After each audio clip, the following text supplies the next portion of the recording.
कभी कभी लगता है ना कि दिमाग मशीन बन गया है। बंद कमरे में अकेले बैठे हो, लेकिन अंदर शोर मचा हुआ है। हर छोटी बात बार बार याद आती है। कहीं मैं कुछ गलत तो नहीं कर गया? क्या उसने मेरी बात का बुरा तो नहीं माना? और फिर एक सोच दूसरी सोच को जन्म देती है और आप उलझते चले जाते हो खुद से ही। अगर ये सुनते हुए तुम्हारे दिल में कुछ हिला है तो रुको, क्योंकि आज की ये वीडियो कोई नसीहत नहीं है। ये एक आईना है जो तुम्हें तुम्हारा ही चेहरा दिखाएगा। क्यों करते हैं हम ओवरथिंकिंग? क्योंकि हम सब कुछ कंट्रोल करना चाहते हैं, क्योंकि हम बार बार अपने डिसीजंस पर शक करते हैं, क्योंकि हमें लगता है कि गलती की कोई माफी नहीं होती। लेकिन सच ये है, ज्यादा सोचकर कोई हल नहीं निकला करता, बल्कि हम अपने अंदर का चयन खो देते हैं। अब बात समाधान की। ओवरथिंकिंग से बाहर कैसे निकलें?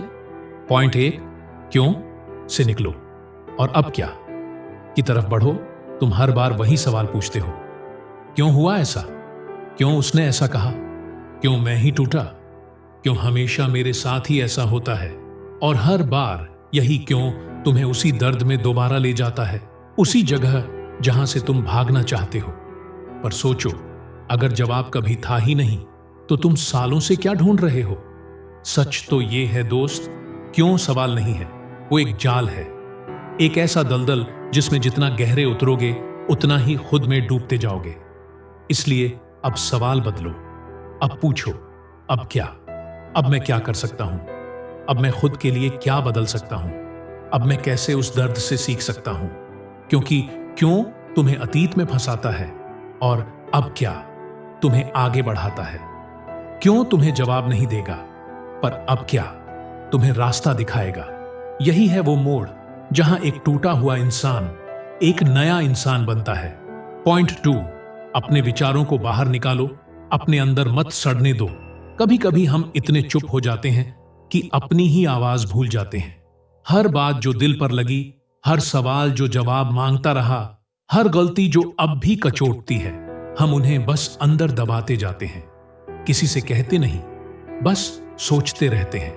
और यही सोचें धीरे धीरे एक जहर बन जाती हैं, जो बाहर नहीं आती लेकिन अंदर सब कुछ सड़ा देती है।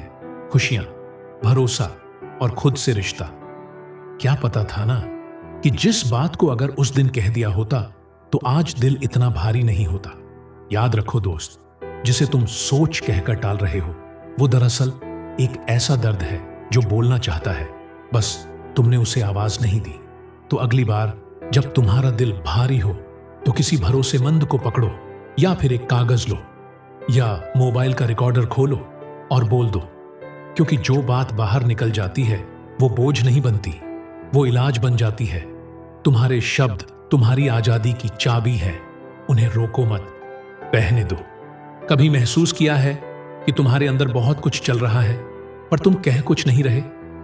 कोई रात ऐसी बीती हो जहां दिल भर आया हो पर आंसू तक नहीं निकले, बस अकेले चुपचाप सब कुछ सहते रहो। शायद यही सबसे बड़ा बोझ होता है। हर वो बात जो तुमने किसी से नहीं कही, वो तुम्हारे अंदर रोज मरती है और तुम्हें भी थोड़ा थोड़ा तोड़ती है। कभी तो एक बार बस कह दो, उस दोस्त से, उस डायरी से, या फिर खुद से ही। क्योंकि जो बातें बाहर नहीं निकलती वो जख्म बन जाती हैं, और जो कह दी जाए वो कभी कभी इलाज बन जाती हैं। इसलिए बोलो, चुप मत रहो। तुम्हारी आवाज तुम्हारा सबसे बड़ा सहारा है।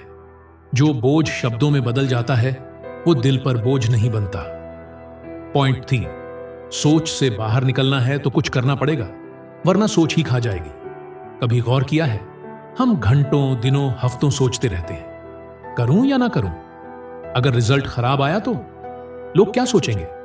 हम सोचते रहते हैं, सोचते रहते हैं, और उसी सोच में डूबकर जिंदगी का सबसे कीमती वक्त गंवा देते हैं। लेकिन सच ये है दोस्त, सोच से बाहर निकलने का सिर्फ एक ही तरीका है, एक्शन। सोच मत, चलना शुरू कर। तुम सड़क के किनारे खड़े होकर कभी मंजिल पर नहीं पहुंच सकते। तुम्हें कदम उठाने पड़ेंगे। भले पहले कदम में कांप रही हो हिम्मत, लेकिन वही कांपती हिम्मत तुम्हें अगले दरवाजे तक पहुंचाएगी। मत सोचो सब कुछ परफेक्ट होगा, बस इतना करो, स्टार्ट करो। एक्शन में ताकत होती है जो सोच के जाल को तोड़ देती है। जिसने कॉल करना है कर दो, जो बात कहनी है कह दो, जो काम टाल रखा है आज ही शुरू करो। तुम इंतजार कर रहे हो सही वक्त का, और वक्त तुम्हारे इंतजार में खत्म होता जा रहा है। एनालिसिस पैरालिसिस ये तुम्हारा दुश्मन है। हर चीज को एनालाइज करते रहोगे तो कभी जी नहीं पाओगे। एनालिसिस वो दलदल है जिसमें फंसकर न जाने कितने सपने दम तोड़ चुके हैं। याद रखना, परफेक्ट टाइम कोई नहीं होता, बस अब होता है, और अब ही सब कुछ बदल सकता है। अब फैसला तुम्हारा है, या तो सोचते रहो और वहीं रहो जो आज हो, या फिर कुछ करो और बदल दो वो सब जिसकी सिर्फ कल्पना करते रहे हो। पॉइंट 4, खाली दिमाग सबसे बड़ा दुश्मन होता है, इसलिए इसे काम दो। क्या आपने कभी गौर किया है, हम सबसे ज्यादा ओवरथिंक तब करते हैं जब हम फुर्सत में होते हैं। ना कोई काम, ना कोई मकसद, बस दिमाग और उसके अंदर 1000 बातें। यही खालीपन सबसे खतरनाक होता है। जब आपके पास करने को कुछ नहीं होता तो दिमाग अपने ही डर, पछतावे और फालतू सोचों का सीरियल बनाकर चलाने लगता है, और आप एक एक एपिसोड में खुद को ही खोने लगते हो। अब इसका इलाज क्या है? दिमाग को डायरेक्शन दो, डिस्ट्रैक्शन नहीं। सुबह उठो और अपने दिन का एक मकसद तय करो। कोई नई चीज सीखो जो दिमाग को चुनौती दे। अपनी एनर्जी को किसी क्रिएटिव चीज में लगाओ, जैसे लिखना, वर्कआउट, म्यूजिक, किताबें, वीडियो बनाना। क्योंकि जब दिमाग बिजी होता है तो उसे पुरानी बातों में जाने की फुर्सत नहीं मिलती। सुनो दोस्त, सोचना तब तक ठीक है जब तक वो सोच तुम्हें कुछ बना रही हो, लेकिन जो सोच तुम्हें धीरे धीरे तोड़ रही है उससे बेहतर है तुम खुद को किसी काम में जोड़ लो। खाली दिमाग ओवर थिंकिंग की जमीन है और व्यस्त दिमाग एक जिंदा इंसान की जीत। पॉइंट 5, मेडिटेशन वो चुप्पी जो भीतर की चीख को शांत करती है। कभी सोचा है कि हम खुद के साथ अकेले बैठने से इतना क्यों डरते हैं? क्योंकि जब बाहर की आवाजें बंद हो जाती हैं तो अंदर का शोर सुनाई देने लगता है। वही पुराने सवाल, वही अधूरे जवाब, वही बीते हुए लम्हे जो हमें आज भी जकड़े हुए हैं। और हम सोचते हैं, यार दिमाग बंद ही नहीं होता। लेकिन क्या आपने कभी मेडिटेशन को सच में आजमाया है? नहीं किसी मंदिर में जाकर, नहीं किसी गुरु की बातों में उलझकर, बस 2 मिनट के लिए आंखें बंद करके, सिर्फ अपनी सांसों को महसूस करके। सांस अंदर आई, मत सोचो। सांस बाहर गई, बस जाने दो। कोई ख्याल आया, ठीक है, उसे रोको मत, पर उसके पीछे भी मत भागो। बस बैठे रहो अपने आप में। यकीन मानो दोस्त, ये आसान नहीं होगा, पर यही तो पहला कदम होता है शांति की ओर। मेडिटेशन कोई जादू नहीं है, ये दिमाग का वो पॉज बटन है जिसे हम सालों से दबाना ही भूल गए। 5 मिनट हर दिन बस खुद को सुनो। ना मोबाइल, ना म्यूजिक, ना दुनिया। क्योंकि जब तुम खुद को सुनना शुरू करते हो तो धीरे धीरे वो आवाजें बंद होने लगती हैं जो तुम्हें रातों को सोने नहीं देती, और तब शुरू होती है असली आजादी। पॉइंट 6, सेल्फ टॉक बदलो। खुद से बात करना सीखो, इमोशनल एंड डीप स्टाइल। सबसे ज्यादा जहर कौन देता है पता है? कोई और नहीं, हम खुद।